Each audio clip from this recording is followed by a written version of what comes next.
Aduh, perlu lihat nggak ya? Kalau sudah muat untuk selesai.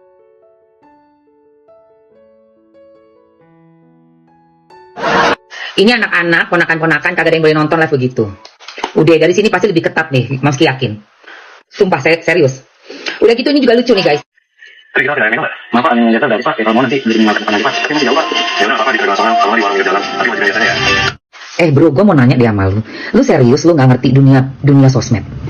Sebelum lu ngelakuin itu, apa syuting pakai propertinya ayah, lu kepikiran gak sih kalau ini lu posting itu di konten, jadi konten lu yang punya tuh bakalan lihat? Gue mau nanya dulu deh sama lu. Lu sumpah lu, gue jadi nggak enak ngomongnya. Lu sebenarnya nggak, gue tuh lagi penasaran kan, lu bilang lu CEO nih ya, terus lo kayaknya pengen banget orang-orang tuh kenal lu gitu kan, bikin konten yang dulu tuh sebelum lu ketemu sama mantannya ayah. Oke sih, yang lu sama adik lo itu tuh oke sebenarnya. Seharusnya tuh lu di situ aja gitu kalau memang sebenarnya cita-cita lu tuh pengen jadi orang terkenal gitu kan. Nah tapi kan ternyata nasib membawa lu bertemu dengan berkonten ya, bertemunya mungkin gua nggak tahu kapan nih, Bo. Gua nggak tahu sih, lu sebenarnya udah pernah bertemu apa belum? Hanya lu sama ini aja yang tahu gitu kan, sama cicak-cicak di dinding gitu. Cuma nih gue bingung sama lu kalau jago bikin konten, ngerti konten, lu ngapain pakai propnya orang, pakai propnya si ayah? Iya, lu bikin rajin-rajin gitu, gue ngerti sih. Mungkin maksudnya si timnya mantan dari si artis terkenal ini ya, buat menarik perhatian gitu. Tapi masa lu nggak ada kepikiran sih kalau konten ini naik nih, gue pura-puranya nih di syutingnya dari turun mobil, lagi di dalam mobil mau cari minuman lah, mau minum kopi di dalam rumah lah. Kan yang punya rumah bisa lihat ya. Ajaib lu. Nih kayak begini kan malu dong, ujung-ujungnya malu. Bingung gue malu sumpah deh. Nah terus ini juga akhirnya kan sama ayah kan di spill kan. Karena kalimat ini saya, gue gak butuh 200 juta. Katanya kena cancel culture sama netizen Indonesia. Tapi kok followernya masih 9,6 aja ya. Aku ingin mengucapkan terima kasih kepada netizen Indonesia. Jujur salut banget. Kalau soal kayak gini-gini tuh cepet banget emang netizen ngumpulin satu persatu bukti yang mungkin kita banyak yang kelewat ya say. Pelajaran apa yang bisa kita pelajari dari kasusnya Sarwenda ini? Kalau memang mau support produk, sesekali beli juga gak apa-apa. Dari afiliator kecil aja tapi ya. Jangan dari afiliator besar. Karena banyak sekali dari mereka afiliator kecil yang memang benar-benar berjuang dari nol. Menjual skill, effort banget gitu loh, tiap hari bikin konten, nge-live, berharap ada orang yang check out. Jangan check out di afiliator besar, apalagi afiliator yang suka jual-jual drama. Dari kejadian ini, semoga jadi pelajaran juga ya buat kita semua. Karena yang sering menghancurkan seorang itu bukan karena musuh dari luar loh, tapi rasa paling benar, rasa paling hebat, dan kesombongan yang tumbuh pelan-pelan di dalam diri kita sendiri. Hanya karena kalimat ini saya, gue gak butuh 200 juta. Saat seseorang mulai merasa tidak membutuhkan orang lain, mulai meremehkan orang yang dulu pernah membantunya, disitulah biasanya kehidupan mulai memberikan dia pengingat. Bukan untuk menjatuhkan, tapi untuk mengajarkan bahwa tidak ada manusia yang lebih tinggi daripada manusia lainnya, say. Kita semuanya sama kok derajatnya. Rezeki bisa naik, jabatan bisa naik, popularitas juga gampang diraihnya. Tapi kalau kerendahan hati itu hilang ketika hidup kita mulai meningkat, semuanya bisa turun jauh lebih cepat daripada proses naiknya. Makanya pentingnya bersyukur di setiap kondisi dan jangan lupa menghargai orang-orang di sekitar kita. Jangan sampai kesuksesan membuat kita lupa siapa diri kita sebenarnya. Dari sini juga publik bisa menilai ya say, yang bisa bikin karirnya Korben panjang, bertahan, masih eksis, banyak job sampai detik ini, bukan cuma prestasi ataupun relasi dia, tapi akhlak dan juga sikap. Dan kehidupan akan selalu mengingatkan kalau kerendahan hati itu membawa sumber ketenangan dalam hidup kita. Sedangkan kesombongan adalah awal dari kehancuran diri sendiri. Oke, kita kesampingkan dulu masalah si 200 juta dan CEO dan masalah-masalah lainnya, tapi tetap ya kita harus jangan sampai lengah masalah anak yang jadi dilibatkan. Nah, sekarang kita bahas tentang masalah tentang kumpul kebo, kumpul sapi, apapun itu namanya, ya. Nah, sampai sejauh kita sudah namanya menerawang, mengkritisi masalah yang sedang terjadi antara Koko R dan pihak dari S beserta atribut-atributnya. Atribut, kalian hampir lengah atau bahkan sudah lengah, tidak fokus, hampir ke-skip, terlewat nih ya. Itu masalah tentang living together. Ya, tinggal bareng tanpa ada keterikatan suami istri, ya, dimanapun itu, siapapun kalian itu salah. Apalagi statusnya masih pacaran. Apalagi statusnya ini, ya si jandanya ini masih dibiayain full sama pihak dari mantan suami. Ini salah ini. Kalian jangan sampai tutup mata. Kumpul kebo, tinggal bareng tanpa ada keterikatan suami istri. Ini perlu kalian tegaskan, perlu kalian namanya angkat bicara masalah ini. Ini udah salah. Kalian tidak sadar, kalian dinormalisasikan. diberikan contoh bahwa tinggal bareng tanpa ada keterikatan nikah itu sah-sah aja. Ini maaf ya, bukannya aku mengklasifikasikan kasus seperti gini terjadi pada tingkat sosial tertentu, tapi biasanya banyak terjadi sama yang menengah ke bawah nih. Ini jangan sampai dibiarin nih, karena masalah plus 62 nih selalu bergelut masalah tentang kumpul kebo, kumpul sapi, kumpul kambing, apapun namanya ini ya.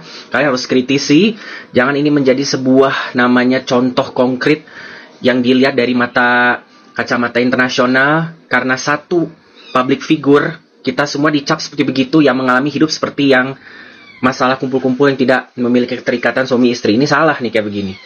Ya, memberi contoh bahwa yang memiliki kehidupan berkecukupan juga ekonomi sosial tinggi juga tidak luput dengan masalah ini, tidak boleh dinormalisasikan ya guys. Kalian harus benar-benar bercabang mengkritisi masalah ini. Jangan di masalah-masalah yang FOMO-FOMO-nya aja. Ingat, apalagi ini udah parah banget nih.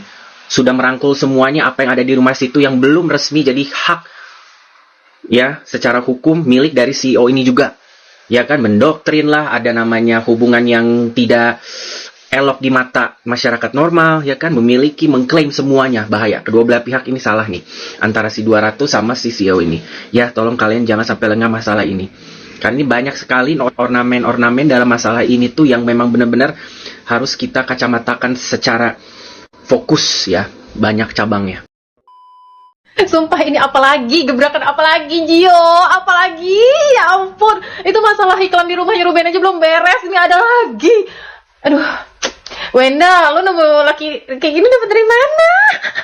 Jadi guys, ada satu akun yang menyatakan bahwa salah satu jam tangan yang dipakai Gio itu adalah fake atau palsu. Dia sampai sedetail itu nulis di caption apa aja yang diduga palsu, sampai dia ngetek akun Gio yang asli. Coba bayangin. Tapi gue gak percaya, masa sekelas CEO yang katanya punya banyak perusahaan, terus katanya punya 2000 toko, masa palsu pakainya? Nanti bentar lagi ada yang komen di feed gue, gak usah ngurusin hidup orang, gak usah ikut campur urusan orang. Terus ada juga yang komen gini, ya suka-suka dia lah, dia mau pakai barang fake atau enggak.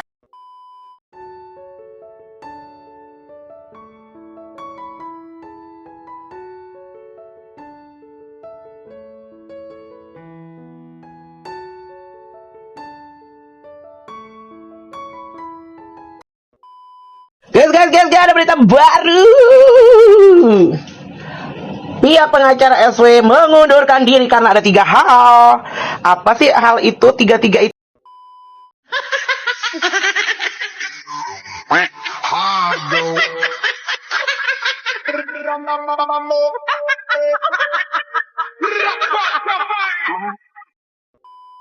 Yang pertama, ada satu video yang dibagikan oleh brand Kariso. Dan di situ ada owner yang sedang unboxing 2 produk terbaru dari Kariso. Tapi saya salvok dengan captionnya. Unboxing produk terbaru Kariso langsung sama ownernya, sekaligus CEO dari Kariso.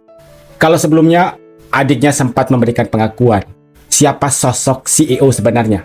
Adiknya, istrinya, dan ibunya. Nama pacar SW tidak disebut. Bahwa CEO sekaligus founder dari Kariso itu bukanlah pacar SW. Padahal pacar SW kan sempat membuat pengakuan punya 2000-an toko tersebar di beberapa negara ASEAN.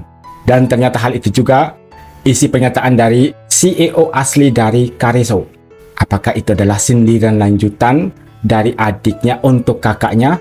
Kan enak juga ya, walaupun saudara tapi ada yang ngaku-ngaku itu punya dia sekaligus CEO. Padahal tidak, harus diklarifikasi biar jelas semuanya. Siapa pemilik sebenarnya? Ada salah satu pembahasan penting terkait SW dan pacarnya, bahwa diduga SW ini kena tipu dengan framing dari pacarnya sekarang. Gue kenal CEO abal-abal itu sebelum FYP Kariso. Pekerjaan awalnya itu sebagai motivator gym dan pernah digadang-gadang jadi wishlist untuk ikutan elemen. Sejak ketemu pacarnya sekarang, hilang karismatik dan marwah. Apalagi saat ini dihujat satu Indonesia terkait klaim CEO. Sebenarnya kasihan. Coba dulu Kariso nggak kolab sama pacarnya sekarang dan konsisten bikin konten sama adik kakaknya. Dan Abang Vicky ini meminta, mending udahan deh. Ngeri jadi Ruben. Ntar kita nggak tahu. Ada yang ke Gunung Kawi lagi. Ke Gunung Kawi lagi, berarti sebelumnya sudah sering ke sana. Ke Gunung Kawi untuk tamasya. Kemudian ada komentar dari Anggi Arwat. Ternyata inilah awal pertemuan dari mereka. Saya mengikuti mereka dari awal live jualan bareng. Waktu itu si Wendy dan si Manda bilang ke Wenda kalau ada opa ganteng, ownernya Kareso. Ownernya Kareso. Nah, ini kesalahan fatal dari hostnya, memperkenalkan kepada SW. Ada owner yang datang, produk Kareso. Siapa sih yang nggak senang ada owner, wajah tampan, badan atletis, maco, pastinya kan jadi idaman para wanita. Dan tentu saja SW ini. Jadi mungkin salah satunya karena ada perkenalan dengan menyebutnya sebagai owner Kareso. Awalnya nge-live bareng sama adiknya si Gio yang bernama Yosep. Tapi terus si Wendy sama si Manda yang minta Gio untuk ikut-ikutan, dijodohin ceritanya. Nah, berlanjut deh. Awalnya saya selalu nungguin live-nya Wenda karena pengen lihat idola saya Bertrand. Tapi kok makin kesini saya jarang lihat Bertrand muncul. Dan malah si Gio dan Wenda yang keterusan bareng. Dan mulai dijodoh-jodohkan. Sampai muncul tuh Sergio. Dan si Manda kan jadi kaptennya Sergio. Lama-lama nggak ngikutin si Wenda. Muncul huru hara. Oh, ternyata begitu awal ceritanya mereka ketemu. Kalau SW tertarik kepada pacarnya sekarang karena pacarnya disebut punya usaha, berarti kan ada dugaan. SW-nya kena tepong gara-gara hostnya ini. Ada juga yang berkomentar di sini, fans dari Bertrand. Awalnya saya ngikutin karena ada Bertrand. Dan saya mengikuti itu karena Bertrand. Makanya saya tertarik kepada keluarga ini. Yang saya nungguin kan Bertrand. Tapi yang muncul malah si Manda dan tantenya. Lama-lama saya risih dengan interaksi Wenda dan si CEO. Ditambah para asistennya si Wenda. Dan saat Bertrand keluar, tambah difitnah nyuri parfum, saya unfollow semua sosmed mereka. Dan syukurlah sekarang Bertrand di tempat ayahnya, karirnya makin bersinar, aura cerianya semakin terlihat. Padahal waktu SW live sama Bertrand, penontonnya rame, pembelinya banyak loh. Banyak sekali fans-fansnya Bertrand yang COP produk. Termasuk saya juga pernah beberapa kali beli produk mereka karena ada Bertrand di situ.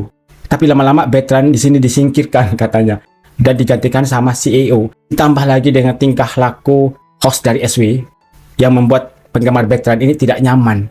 Dan akhirnya mereka memutuskan untuk unfollow semua sosmed dari mereka. Kemudian ada komentar dari Dana_Darjo. Paham kan kalian? Ada kisahnya. Gio pernah ke Brownies 3 tahun yang lalu. Berarti tahun 2023. Sebelum Ruben cerai dengan SW pada tahun 2024. Tiba-tiba Gio muncul di live Kareso. Dan sekarang mereka berpacaran. Dan katanya, pacarnya ini sudah ngincer si SW dari sejak lama. Nah, paham kan? Makanya si Sar selalu bilang, akan membongkar rahasia dari R. Dan menyebut R sebagai pelangi-pelangi alangkah indahmu.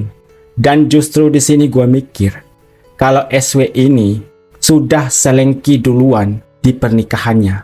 Dia cerai dengan tujuan untuk menguasai hartanya R. Makanya anak-anaknya dibawa semua, biar nafkah tetap lancar. 200 juta tiap bulan, tinggal duduk manis, ongkang-ongkang kaki, keuangannya lancar. Masuk akal nggak? Oh, dia bertanya, masuk akal atau tidak?